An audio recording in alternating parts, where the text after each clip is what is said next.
ଏକ ପଥରର କାହାଣୀ। ଥରେ ଗୋଟିଏ ଜଙ୍ଗଲରେ ମୂର୍ତ୍ତିକାରଟି ଏଣେତେଣେ ବୁଲୁଥାଏ। ହଠାତ୍ ତା ଆଖି ଆଗରେ ଏକ ବହୁତ ବଡ଼ କଳାମୁଗୁନି ପଥର ଦେଖିବାକୁ ପାଇଲା। ସେ ସମୟ ନଷ୍ଟ ନ କରି ନିଜର ହାତୁଡ଼ି ଓ ନିହାଣ ସାହାଯ୍ୟରେ ଏକ ମୂର୍ତ୍ତି ତିଆରି କରିବାରେ ଲାଗିଲା। ହେଲେ ପଥର ଭିତରୁ "ଓଃ, ମୋତେ ଭାରି କଷ୍ଟ ହେଉଛି" ଏହିଭଳି ଶବ୍ଦ ଶୁଭିଲା ପରି ମନେ ହେଲା। ମୂର୍ତ୍ତିକାରଟି ଏଣେତେଣେ ଚାରିଆଡ଼େ ଦେଖିବାକୁ ଲାଗିଲା। ପୁଣି ଥରେ ନିଜ କାମରେ ମନ ଲଗାଇ ମୂର୍ତ୍ତି ତିଆରି କରିବାରେ ଲାଗିଲା। ପୁଣି ଥରେ ହାତୁଡ଼ି ସାହାଯ୍ୟରେ ପଥରକୁ ପିଟିବା ସମୟରେ ଠିକ୍ ସେହିପରି ଶବ୍ଦ ପୁଣି ଥରେ ଶୁଣିବାକୁ ପାଇଲା। "ଓଃ, ମୋତେ ଭାରି କଷ୍ଟ ହେଉଛି" ଏହାପରେ ମୂର୍ତ୍ତିକାରଟି ସେହି ପଥରଟିକୁ ଛାଡ଼ିଦେଇ ସେହିପରି ଅନ୍ୟ ଏକ ପଥରରେ ମୂର୍ତ୍ତି ତିଆରି କରିବାରେ ଲାଗିଲା। ପ୍ରଥମ ଥର ବ୍ୟବହାର ହୋଇଥିବା ପଥରଟି ପାଖରେ ପଡ଼ିଥାଏ। ଦ୍ୱିତୀୟ ଥର ବ୍ୟବହାର ହୋଇଥିବା ପଥରକୁ ମଧ୍ୟ କଷ୍ଟ ହେଉଥିଲା, କିନ୍ତୁ ପଥରଟି ଚୁପଚାପ୍ ସବୁ କଷ୍ଟକୁ ସହି ଯାଉଥିଲା। କିଛି ସମୟର ପରିଶ୍ରମ ପରେ ଏକ ସୁନ୍ଦର ମୂର୍ତ୍ତି ତିଆରି ହୋଇଗଲା। ମୂର୍ତ୍ତିକାର ଜଣକ ଜଙ୍ଗଲ ପାଖରେ ଥିବା ଏକ ଗ୍ରାମକୁ ଖାଦ୍ୟ ଅନ୍ୱେଷଣରେ ଯାଉଥିଲେ। ଗ୍ରାମରେ ପହଞ୍ଚି ଜାଣିବାକୁ ପାଇଲେ, ଗ୍ରାମର ଲୋକମାନେ ଏବେ ଏକ ନୂଆ ମନ୍ଦିର ତିଆରି କରିଛନ୍ତି ଏବଂ ମନ୍ଦିର ପାଇଁ ଏକ ଠାକୁରଙ୍କ ମୂର୍ତ୍ତିର ଆବଶ୍ୟକତା ମଧ୍ୟ ଅଛି। ତେଣୁ ମୂର୍ତ୍ତିକାର ଜଣକ ଗ୍ରାମବାସୀଙ୍କୁ ଜଣାଇଦେଲେ ଯେ ସେ ଏବେ ଜଙ୍ଗଲରେ ଗୋଟିଏ ଠାକୁରଙ୍କ ମୂର୍ତ୍ତି ତିଆରି କରିଛନ୍ତି। ଆପଣମାନେ ଯଦି ଚାହିଁବେ ସେହି ମୂର୍ତ୍ତିଟିକୁ ଆଣି ଆପଣଙ୍କ ଗ୍ରାମରେ ଥିବା ଏହି ମନ୍ଦିରରେ ସ୍ଥାପନା କରି ପୂଜା କରିପାରିବେ। ଏହାପରେ ଗ୍ରାମର ଲୋକମାନେ ଏକାଠି ହୋଇ ମୂର୍ତ୍ତି ଆଣିବା ପାଇଁ ଜଙ୍ଗଲକୁ ଗଲେ। କିଛି ଲୋକ ମିଳିମିଶି ଏକାଠି ହୋଇ ମୂର୍ତ୍ତିଟିକୁ ଯତ୍ନ ସହକାରେ ଗ୍ରାମରେ ଥିବା ମନ୍ଦିରକୁ ନେଇଗଲେ।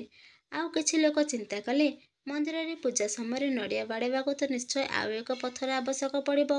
ତେଣୁ ପ୍ରଥମେ ମୂର୍ତ୍ତି ତିଆରି ହୋଇଥିବା ପଥରଟିକୁ ଆଉ କିଛି ଲୋକ ମନ୍ଦିରକୁ ନେଇ ଆସିଲେ। ମନ୍ଦିରରେ ମୂର୍ତ୍ତିଟିକୁ ସ୍ଥାପନା କରାଗଲା। ବିଧିବିଧାନ ଅନୁସାରେ ପୂଜାପାଠ ମଧ୍ୟ କରାଗଲା।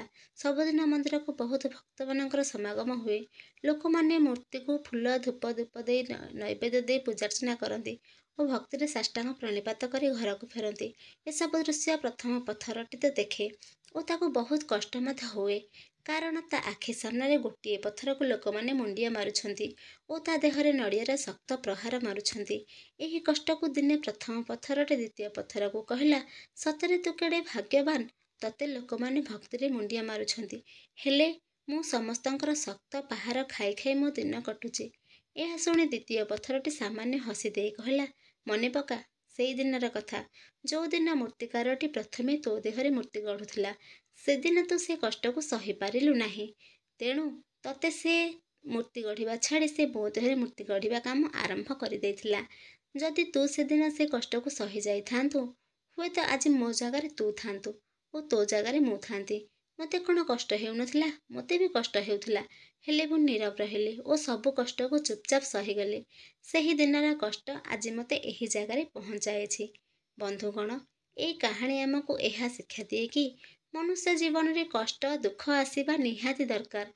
ଦୁଃଖ, କଷ୍ଟ ମନୁଷ୍ୟକୁ ଅନ୍ତରରୁ ମଜବୁତ କରେ ଓ ମନୁଷ୍ୟକୁ ସମୟ ସହିତ ଖାପ ଖୁଆଇ ଦିନେ ନା ଦିନେ ନିଶ୍ଚିତ ରୂପେ ମହାନ କରି ଗଢ଼ି ତୋଳିଥାଏ। ଜୟ ଜଗନ୍ନାଥ।